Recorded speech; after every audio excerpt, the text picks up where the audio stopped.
네, 오늘도 주님께 감사를 드리며 우리의 한 걸음 한 걸음이 더 주님께 나아갑니다. 제자훈련 시리즈 벌써 제 14강을 향하여 달리고 있습니다.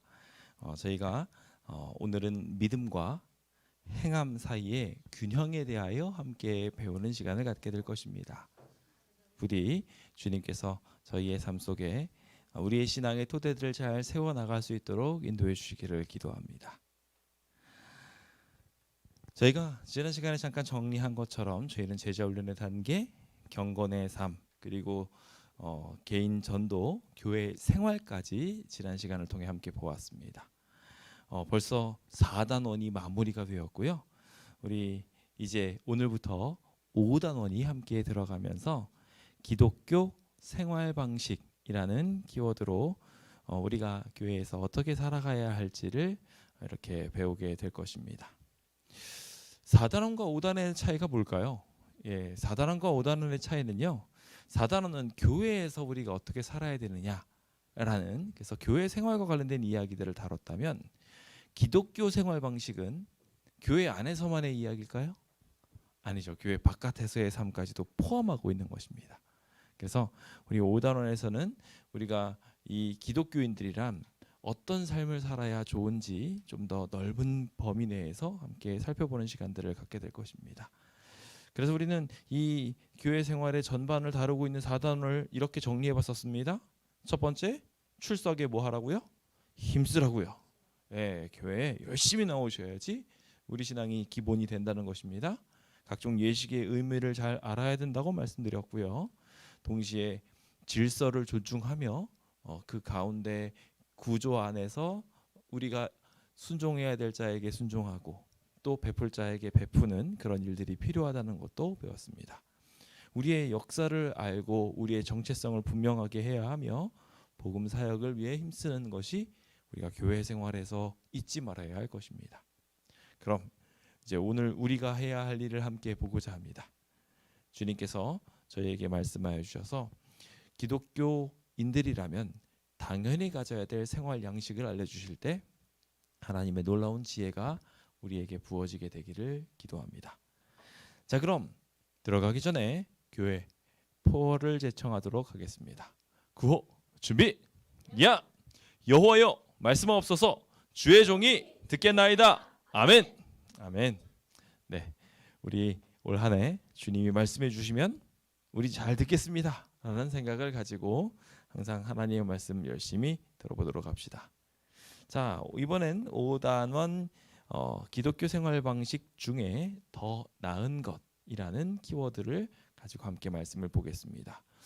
히브리서 11장 4절에 있는 말씀을 먼저 함께 읽어보겠습니다. 읽어볼까요? 시작. 믿음으로 아벨은 가인보다 더 나은 제사를 하나님께 드림으로 의로운 자라 하시는 증거를 얻었으니 하나님이 그 예물에 대하여 증언하심이라. 그가 죽었으나 그 믿음으로써 지금도 말하느니라. 아멘. 자, 여기 아벨이라는 인물이 나옵니다. 아벨은 아담의 둘째 아들로 순종적인 하나님의 말씀을 잘 쫓아가는 사람을 상징하는 인물 중에 하나입니다. 그런데 하나님의 말씀을 그대로 지키며 양으로 제사를 드리라는 말에 순종했던 아벨을 가리켜서 그는 믿음으로 말미암아 가인, 첫째 아들인 가인보다 더 나은 제사를 드렸다고 말하고 있습니다. 우린 이 자리에서 좀 잘 생각해 볼 필요가 있습니다. 순종은 무엇으로 하는 것일까요? 순종은 우리의 의지나 능력으로 하는 것이라기보다는 믿음으로 하는 것입니다. 그래서 우리가 순종할 수 있게 된 것이 구원받은 상황인 것이라고 이해하시는 것이 오늘 이야기에서 우리가 배우게 될 굉장히 중요한 키워드 중에 하나입니다. 믿으니까 구원받았습니다. 믿으니까 순종할 수 있게 되었습니다.는 사실상 같은 말입니다. 그래서 우리는 이 이야기의 선후를 망각한 채 순종해야 구원받습니다라는 이상한 키워드를 삽입할 때 그것에 대한 문제점이 있다는 것을 좀 잘 알고 있어야 합니다. 여기 아벨은 믿음으로 제사를 하나님께 드렸습니다. 그러면서 그 이야기를 정리하기를 주님 말씀을 순종하는 그 행위 자체가 예수님을 상징하는 예물에 대한 증언을 확증하게 되는 이야기였다고 설명합니다. 그러니까 즉 양을 통해서 구원받는 제사를 드리게 된 그 행위가 순종일 뿐 아니라 믿음이고요. 그 믿음이 지금도 우리에게 증언하고 있다고 이 후리서는 말하고 있는 것입니다. 때로는 많은 사람들이 행위 자체에 집중할 때가 있습니다. 그것에 공을 들여서 무언가를 만들려고 할 때가 있죠. 그런데 우리가 분명하게 알아야 할 것이 있습니다. 제사보다 더 중요한 것, 그것은 주님을 온전히 믿는 믿음입니다. 그래서 사무엘상에 보시면 제사를 드리는 그 행위 자체보다 뭐가 더 중요하다고요? 순종이 더 중요하다고 이야기합니다. 순종하는 그것 자체가 온전히 하나님을 의지하는 믿음을 표현하기 때문에 그렇습니다. 이 상황에 사울이 했던 커다란 실수는 하나님을 믿지 못한 것이었습니다. 하나님의 선지자를 기다리지 않고 하나님의 선지자가 올 거니까 기다려서 그와 함께 제사드리라는 명령을 망각한 채 자기 혼자 제사를 드려버렸습니다.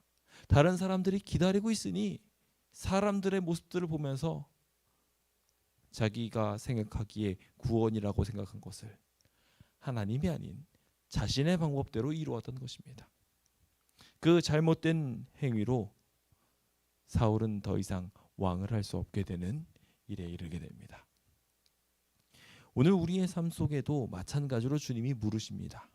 그냥 행동할 것이냐 아니면 참되게 믿고 행동할 것이냐. 이 자리에 계신 모든 분들이 부디 온전한 믿음을 갖게 되시길 예수님의 이름으로 축원드립니다.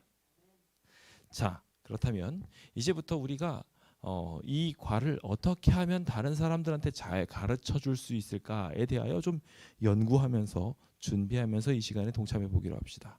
볼펜들이나 이런 내용들을 준비하셨으면 거기에 표시하시면서 이 순서들을 진행하면 좋겠죠? 제가 중간중간마다 성경절들을 알려드릴 것입니다. 그러면 그 성경절들을 여기에다가 표기해 놓으시면서 위치마다 중요한 내용들을 설명할 수 있도록 표기해 두시면 단순히 본인만 배우는 것이 아니라 남들도 가르쳐 줄 수 있고요. 남들을 가르쳐 줄 수 있게 되는 그 과정 속에서 본인은 더욱더 이 사실을 명확하게 알게 되는 계기가 될 것입니다. 우리가 제자 훈련을 하고 있는 만큼 그럼 잘 준비를 해보면서 이 시간을 보내보면 좋겠습니다. 자, 그럼 지금부터 본격적인 시간을 가져가 볼까요? 자, 이 시간은 훈련입니다. 그러니까 제일 처음 들어가는 도입부의 이야기가 필요하겠죠? 그리스도인은 어떻게 살아야 합니까? 라는 질문으로 시작하시는 게 좋습니다. 그러니까 여기다가 기록을 먼저 하셔야 되겠죠. 그리스도인은 어떻게 행동하며 어떻게 살아야 된다고 생각하십니까? 라는 질문입니다. 일반적으로 그리스도인이라고 한다면 어떤 생활 양식을 기대하시나요? 어떻게 행동하기를 기대하시겠어요? 당연한 이야기죠. 그리스도인인데 엉망진창으로 살면은 그거는 안 되는 이야기입니다. 하나님의 이름에 먹칠하는 일입니다. 그러니까 지금 우리가 질문한 그리스도인은 어떻게 행동해야겠습니까? 라는 이 질문에 우리가 자연스럽게 스스로 답변하며 우리가 나아갈 길을 알려주어야 합니다.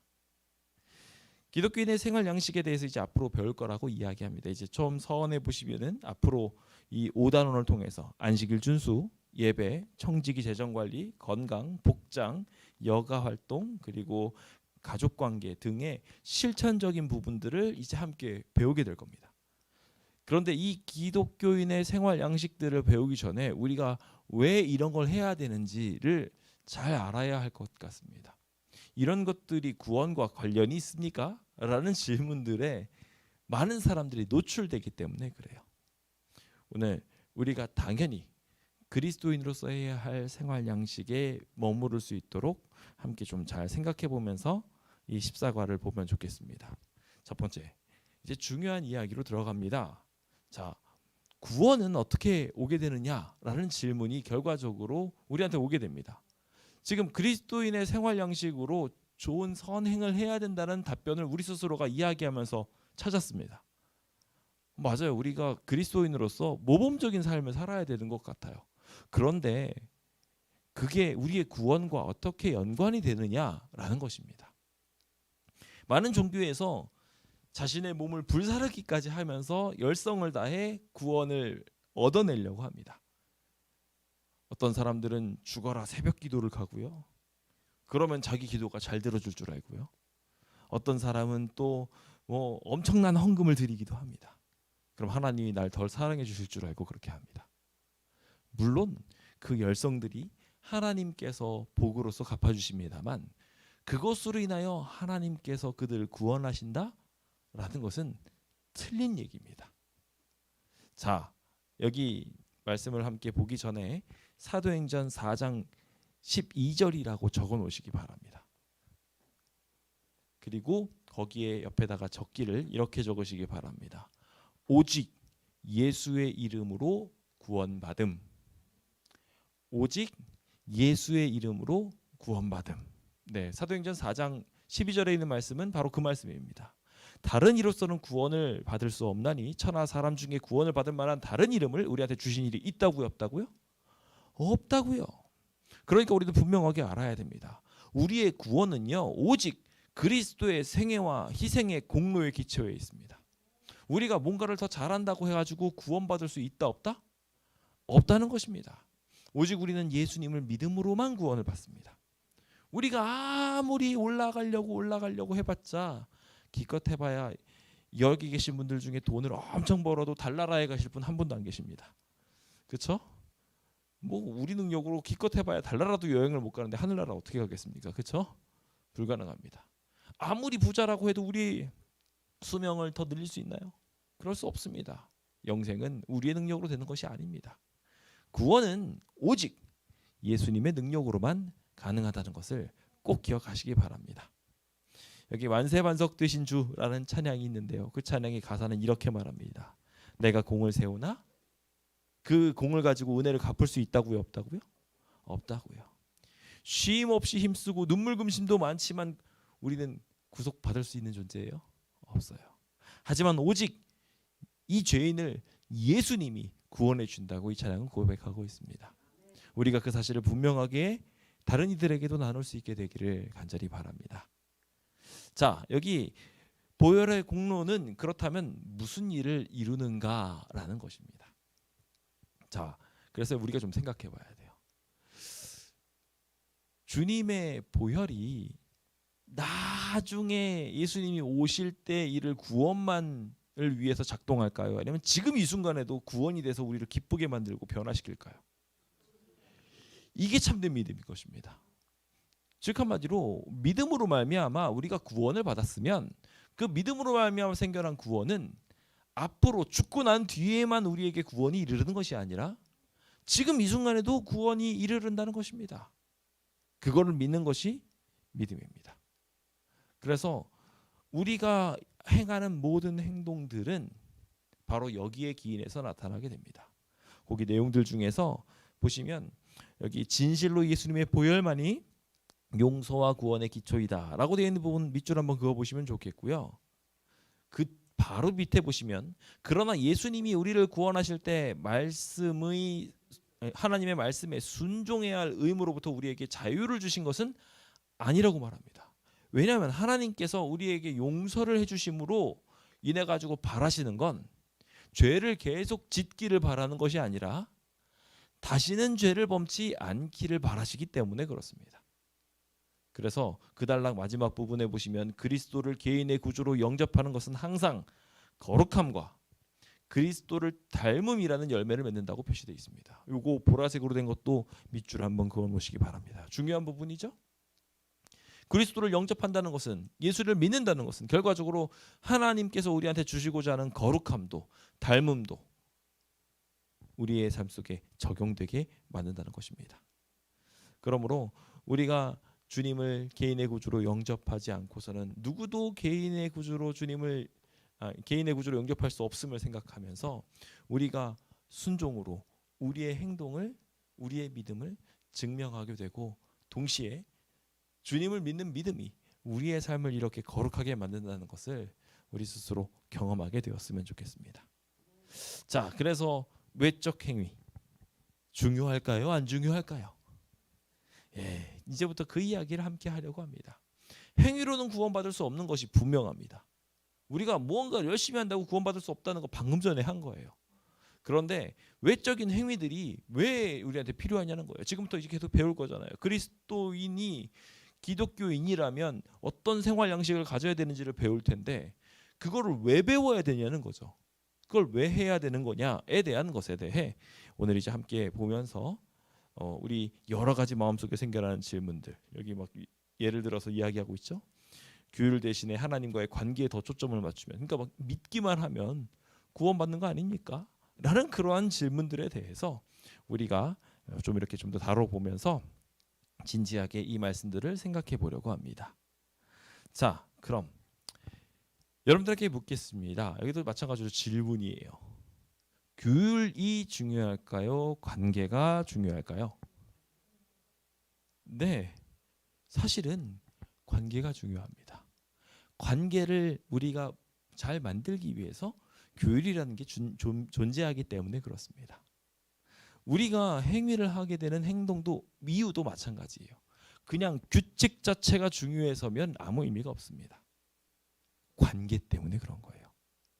그래서 주님과의 관계 때문에 우리는 신앙생활을 하면서 우리의 행동들을 정리하는 것입니다.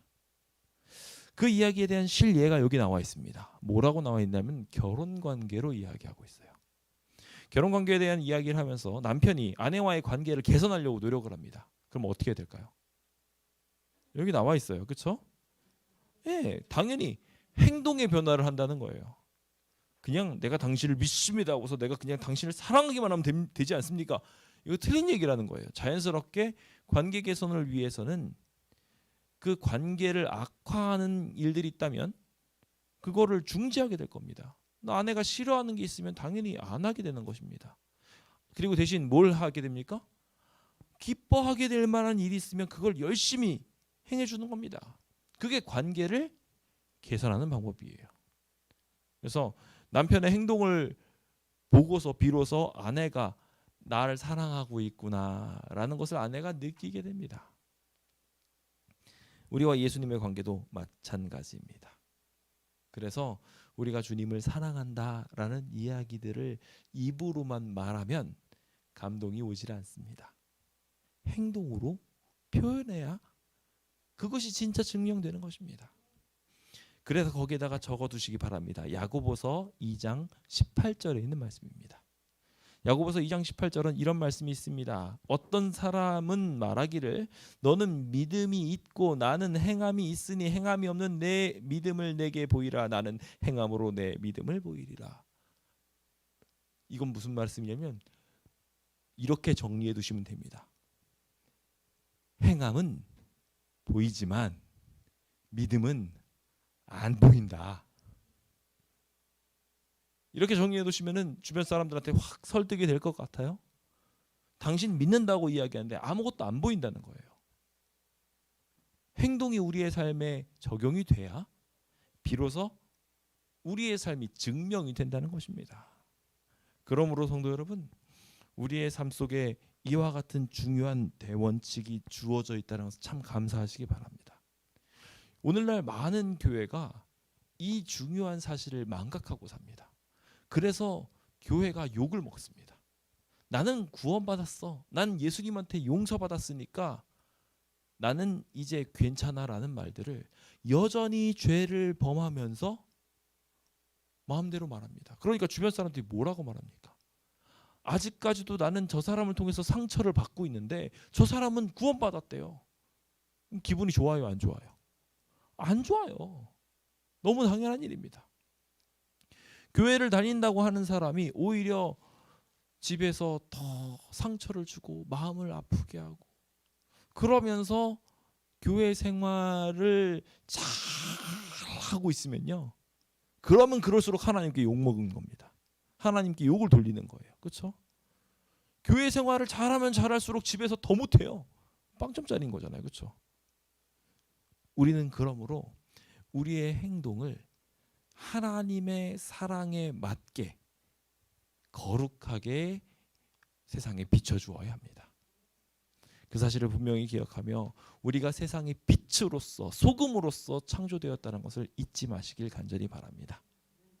그래서 우리가 죄된 행위에 대해서 이해하는 부분들을 보면은 우리는 이 행위들을 통해서 우리가 하나님과 함께 떨어져 나갈 때, 즉 죄된 행위로 말미암아 주님과 멀어지고 있을 때 성령 하나님께서 깨우쳐 주십니다.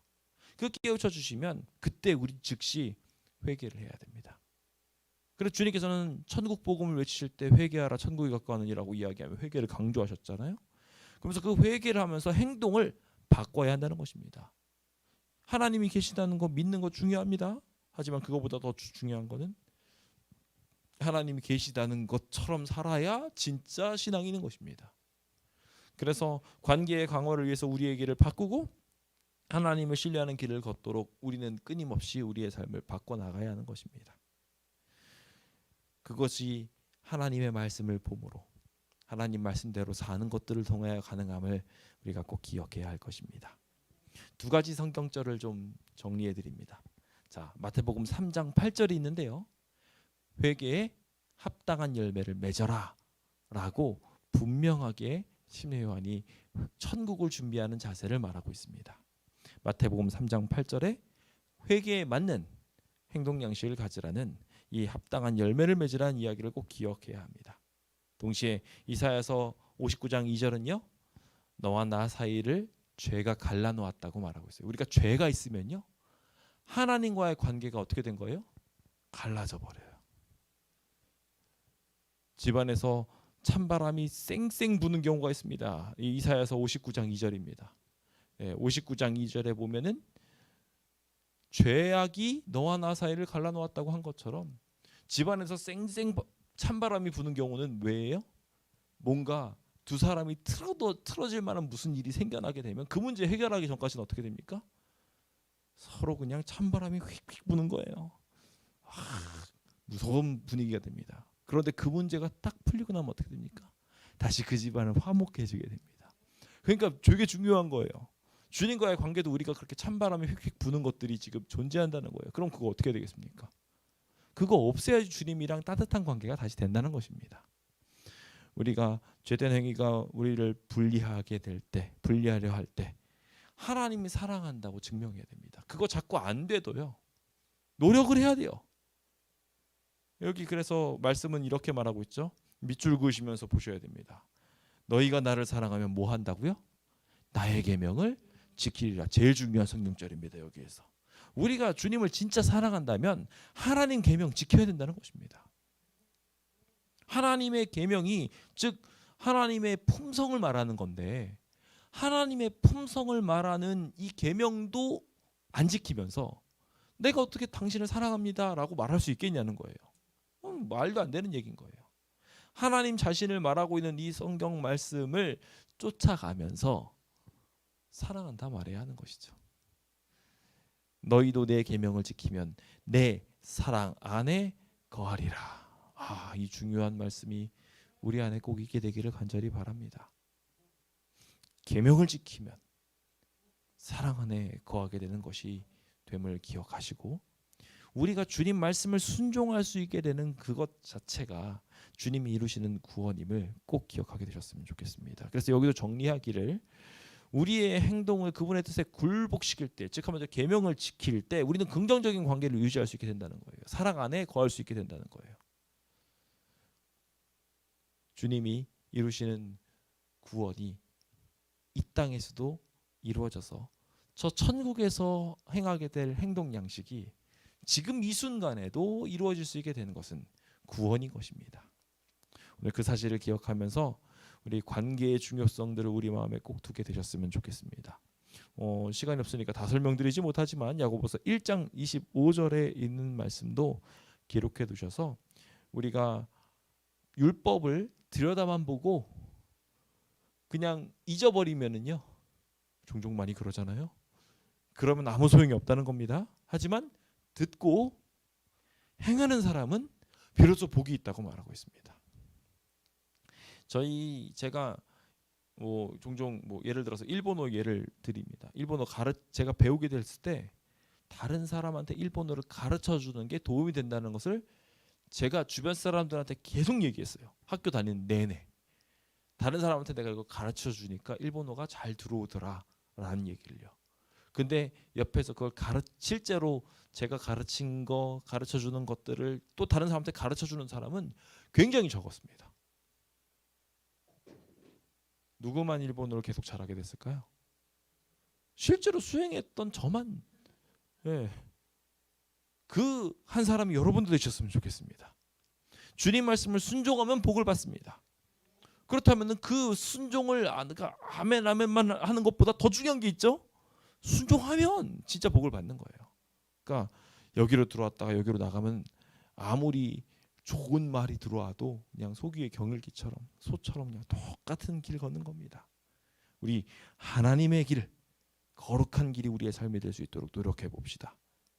자, 그렇다면 우리 관계의 중요성들에 대해서 좀 생각을 해보면서 정리를 하는데 여기 내용이 조금 잘못된 부분이 있어서 수정해 드립니다. 여기 아마도 영어를 번역하는 과정에서 이게 이제 전 세계적으로 보는 거라고 했죠. 번역하는 과정에서 에러가 있었던 것 같습니다. 여기 그리스도와의 관계만 중요하게 여기고 외적인 행위는 중요하지 않게 생각하는 사람들이 있다입니다. 그래서 을 정죄하는 신자들이 있다라고 하면 이제 문법상 맞지가 않습니다. 그래서 그 부분은 좀 지우시면 되겠고요. 그러니까 즉 한마디로 무슨 말이냐면 관계만 중요하게 여기고 외적인 행위는 중요하지 않게 여기는 신자들, 이게 뭐예요? 믿기만 하겠다고 이야기하면서 행동은 전혀 하지 않는 사람들, 사랑한다고 말은 아주 번지르르하게 하는데 아무것도 행하지 않는 사람들, 그런 사람들은 심각한 그리스도인 관계를 막는 장애라는 것입니다. 그러니까요, 우리가 여기서 좀 생각해 볼 게 있어요. 우리는 디딤돌이 됩니까? 걸림돌이 되고 있습니까? 주변 사람들한테 그리스도를 순종하는 모습을 보여주면서 그리스도를 따르는 모습에 모범이 되면서 감동이 되는 사람이 되고 있습니까? 아니면 행동이 전혀 바뀌지 않아서 주변 사람들이 우리를 보고서 난 절대로 그리스도인은 되지 말아야 되겠다, 이런 생각을 하게 만드는 사람입니까? 이거 진짜 생각해 봐야 돼요. 그래서 이 부분에다가 디딤돌인가 걸림돌인가 라고 적어두시기 바랍니다. 주변 분들한테 말씀하셔야 돼요. 우리 스스로에 대해서 계속 우리는 이 질문을 스스로에게 던져야 된다고요.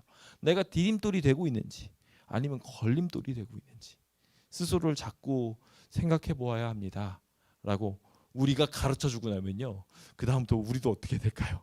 가르쳐준 우리가 일단은 내가 디딤돌이 되도록 노력해야 됩니다. 그게 우리한테 복이 될까요, 안 될까요? 복이 됩니다. 하나님이 분명히 우리한테 행복과 즐거움을 주실 것입니다. 그 귀한 일들이 우리의 삶에 있을 수 있도록 말씀을 행하는 자 되시기 바랍니다. 고성경절도 옆에 있습니다. 제가 조금 놔뒀는데요. 야고보서 1장 22절입니다. 말씀을 행하는 자가 되고 듣기만 해서 자기 속이는 자 되지 말라는 이야기예요. 그러니까 듣기만 하는 자는 듣고 행하지 않는 사람은 자기를 속이는 사람이라는 겁니다. 나는 그냥 말 그대로 하나님을 믿지도 않으면서 그냥 억지로 나와만 있는 거예요. 굉장히 슬픈 사람이죠. 그러지 않을 수 있도록 우리 관계를 잘 주님과 맺게 되기를 기도해 봅니다. 자, 그렇다면 이제 구원의 문제 파트로 넘어가 보겠습니다. 자, 구원의 문제를 그렇다면 어떻게 우리는 대하면 좋을까요? 앞서 말씀드린 것처럼 이 모든 것들을 행한다고 구원받는 것은 절대 아니라고 말씀드렸습니다. 그렇죠? 막 성자가 될 정도로 거룩하게 산다고 해서 구원받는 건 아니에요. 근데 많은 사람들이 이런 걸 자꾸 질문해요. 아까 전에 말씀드렸던 것처럼 나를 사랑하는 자는 나의 계명을 지킬 것이다 라고 이야기했단 말이에요. 그렇죠? 나더러 주여 주여 하는 자마다 다 하늘나라에 들어갈 것이 아니라 내 뜻대로 행하는 자라에 들어갈 것이라는 말씀도 있어요. 그렇다면 그게 하늘나라에 들어가는 이야기잖아요. 그렇죠? 우리가 주님 말씀대로 순종을 못하면 하늘나라 못 간다고 주님께서 말씀하신 것처럼 보인단 말이에요. 그러다 보니까 자꾸 이 이야기를 그렇게 해석합니다. 내가 이 행동을 잘 못하면, 주님 말씀 순종 못하면, 하나님 말씀 권면된 대로 주님 사랑을 증명하지 못하면 나 구원 못 받을 것 같아요로 자꾸 간다는 거예요. 이게 굉장히 큰 문제입니다. 그렇다고요, 안 그렇다고요? 절대 안 그렇다고요. 이거 반드시 강조하고 또 강조해도 중요하지 않습니다. 우리가 주변 사람들한테 자꾸 그렇게 비춰져요. 이렇게 행동을 해야 구원을 받는다고 생각하기 때문에 그런 오해를 이렇게 받는 것입니다. 행위로 구원을 받는다고 안식일 교인들은 생각한다고 막 공격하죠. 아니요, 절대 아니에요. 우리가 계속 그래서 하는 말이 있죠. 우리는 행위로 구원받는다고 생각하지 않고요, 믿음으로 구원받는다고 분명히 말합니다. 구원, 이거 적어두시기 바랍니다. 우리는 구원받았기 때문에 말씀을 지킵니다. 굉장히 중요한 이야기예요. 구원받았기 때문에 우리는 감사하기 때문에 저절로 지켜지는 거예요. 하나님 앞에서 그렇게 감사하니까 우리는 그것으로 우리의 사랑을 표현하는 겁니다. 내가 완전하지 않지만 그 사랑을 그렇게 표현하는 거고요. 그 구원이 우리에게 이르렀기 때문에 지금 우리의 행동이 바뀐 겁니다. 그것 자체도 구원인 거예요. 우리 행동이 바뀐 거가요, 내 능력으로는 안 되거든요. 하나님이 바꿔주신 거예요. 그거 자체가 구원이라는 거예요. 그런데 우리는 이게 구원의 증명으로, 구원의 징표처럼 우리에게 나타난 것을 구원할 수 있는 수단으로 자꾸 오해하게 하면서 많은 사람들을 늪에 빠지게 만듭니다. 완전한 자는 이 땅에 아무도 없습니다. 하나님을 사랑하기 때문에 반응한 사람이 있을 뿐 이 땅에 완전한 사람은 아무도 없습니다. 그 사실을 꼭 기억하시기 바랍니다. 그리고 동시에 우리가 좀 기억해야 될 부분들이 있습니다. 여기 내용에 보면 어떤 죄는 다른 죄보다 더 무거운 것이 있다고 한 것 사실일까요, 아닐까요? 사실입니다. 성경에 그대로 말하고 있어요. 어떤 죄는 다른 죄보다 더 무겁습니다. 그냥 거짓말한 죄보다 사람을 때려 죽인 죄가 당연히 더 크다고 생각할 수밖에 없어요. 그래서 보면은요, 순서도, 그래서 십계명의 순서도 심각하다고 생각하는 부분부터 하나님께서 쭉 말씀하셨어요. 그래서 부모를 공경하지 않는 것은 하나님을 모독하는 것이기 때문에 가장 높은 곳에 올라와 있고요. 그 다음부터 살인하지 말라, 도둑질하지 말라, 간음하지 말라, 이렇게 쭉쭉쭉 이렇게 순서대로 적혀 있는 거예요. 우리 그거 꼭 기억해야 됩니다. 우리의 길들을 하나님의 뜻대로 온전히 가기 위해서는 큰 범죄와 작은 범죄가 있다는 것은 생각해야 돼요. 그래서 조심할 줄 알아야 돼요. 근데 여기서 동시에 생각해야 될 거는요, 하나님의 관점에 작다고 생각하는 범죄를 할지라도 그게 죄가 있는 건가요, 없는 건가요? 있는 거예요. 죄는 분명하게 있는 거예요. 다 동등한 죄로 생각하지 않으시지만 분명히 작은 죄도 있지만 그 작은 죄라 할지라도 짓고 있으면 그건 죄인인 거예요. 그러니까 우리가 행위로 아무리 구원을 받으려고 노력을 해도 우리 안에 작은 죄가 있어요, 없어요? 있어요. 그럼 우리 행위로 구원 받을 수 있어요, 없어요? 절대 없다는 거예요. 절대 없다는 거예요. 우리가 반드시 알아야 되는 거예요. 아무리 사소한 죄라도 우리는 저요. 심지어 내가 선을 해가고 있는 중에도 다른 사람을 시리에 빠뜨리게 하는 죄를 저질러요. 이 땅에서는 완전하지 않다 보니까요, 내가 열심히 하는 것으로 남을 좌절에 빠뜨리기도 한다는 거예요. 그것도 사소하지만 죄예요. 그 죄들이 우리 안에 계속 있는 한 우리는 구원받을 수 없습니다. 그러니까 뭘로만 구원받아야 돼요? 예수님을 믿는 믿음으로만 구원받는 겁니다. 이거 분명하게 기억해야 돼요.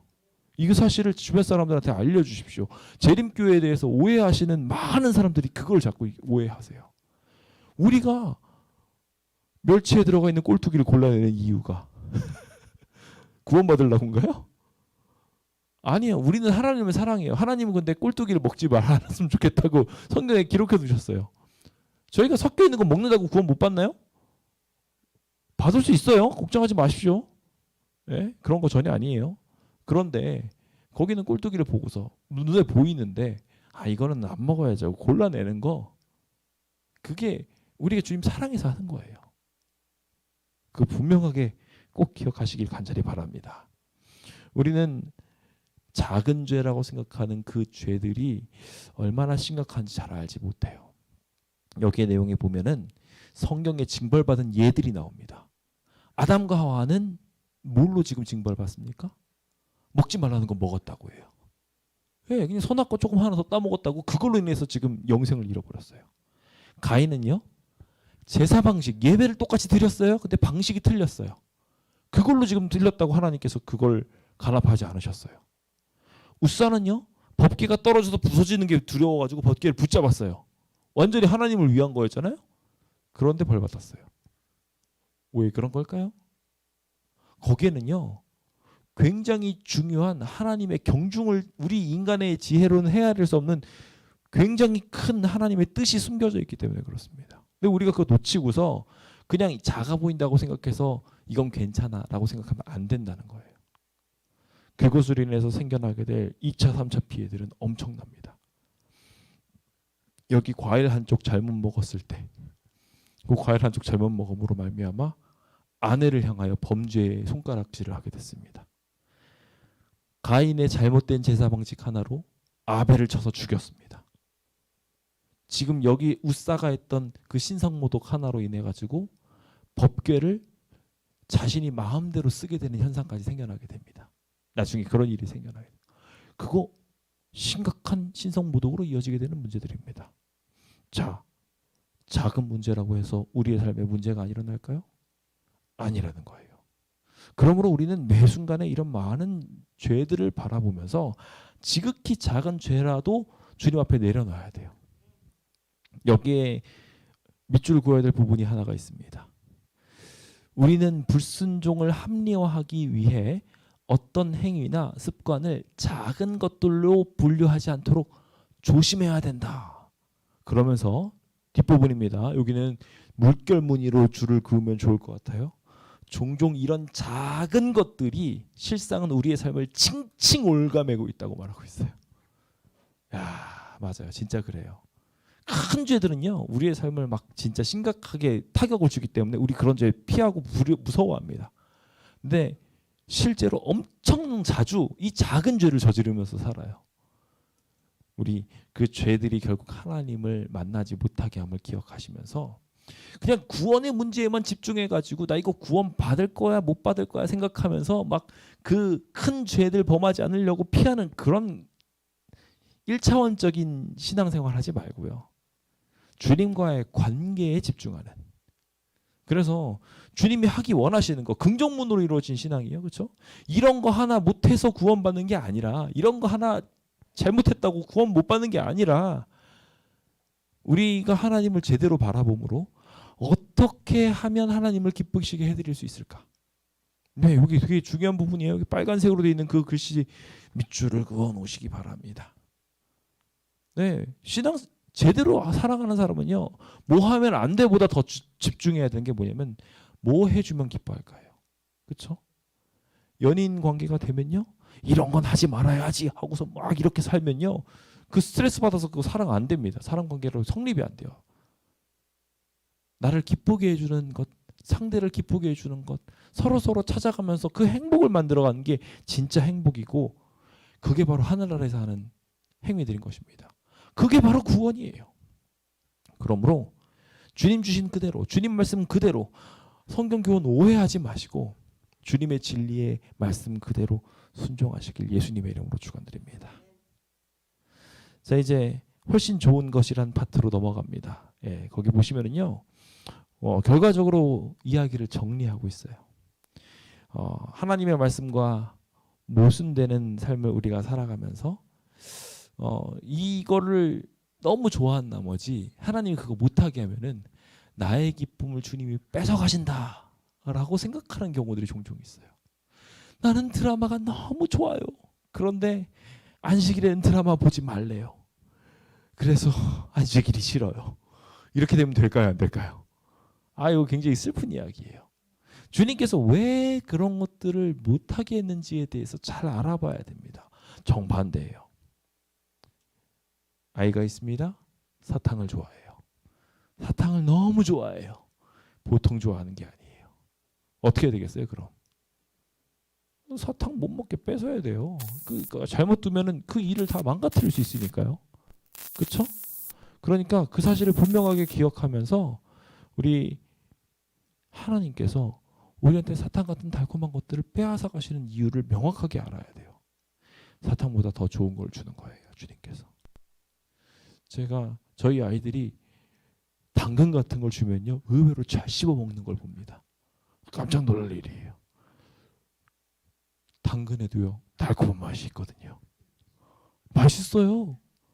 그 맛을 알면은 이제 그 농작물이 맛있기 시작한 겁니다. 그런데 그 앞에 사탕을 주잖아요. 그럼 뭘 먹을까요, 애들들이? 사탕을 먹습니다. 뭐가 우리 몸에 건강에 좋을까요? 당근이에요. 예, 그래서 당연히 당근이에요. 예, 그러니까 우리 성도님, 하나님께서 우리한테 더 좋은 걸 주실 때 우리한테 달콤한 거 뺏어간다고 해가지고 싫어하지 마시기 바랍니다. 주님은 정말 우리한테 좋은 걸 주시려고 그러는 거예요. 11조 헌금 주시라는 거, 드리라는 거, 우리한테 이기심 뺏어가시려고 하나님께서 이 나쁜 이기심 없애버리려고 11조 드리게 하시는 거예요. 건강에 대한 권면, 여러 가지 질병과 중독의 고통에서 벗어나게 하시려고 하나님께서 건강기별 주시는 거예요. 의복에 대한 지침을 주신 이유도 겸손함과 온화함, 교만 같은 덧없음을 없애게 하기 위해 주님께서 우리한테 주신 거예요. 그러니까요, 주님이 우리한테 이 모든 규정을 주신 것은, 많은 행동 양식을 주신 건 결과적으로 뭐 때문이에요? 우리 좋으라고. 적어놓으시기 바랍니다. 우리 좋으라고. 예, 그러면 저절로 말 되실 겁니다. 그렇죠? 우리한테 이 모든 순종을 요구하신 것은요, 우리 좋으라고 해요. 그것 자체가 구원이라고 제가 계속 강조드립니다. 여기 책에서는 그렇게 정리가 안 돼 있지만 저는 그렇게 정리해 드립니다. 우리가 행동을 그렇게 하나님 뜻대로 하게 되는 것 자체가 이 땅에서 이루어진 구원이라고요. 정직해서 복을 받는 게 아니라 정직이 복이라고요. 계속 말씀드리잖아요. 그렇죠?